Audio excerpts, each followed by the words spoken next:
How to turn on or turn off use live caption on the Samsung Galaxy S25, S25 Plus, Edge or Ultra. First, tap on the home button to return back to the home screen. Then on the home screen, swipe down at the top to open up quick settings. In here, we're going to tap on the settings icon.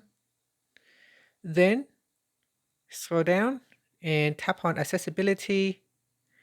Then tap on hearing enhancements. Now tap on live caption. Then tap on use live caption. So tap on OK. So tap on the toggle button to turn it on. Switch it off. Okay, so it is now on. Okay, so it's a live caption detects speech on your device and automatically generates caption. So it would do this automatically. You don't have to do anything.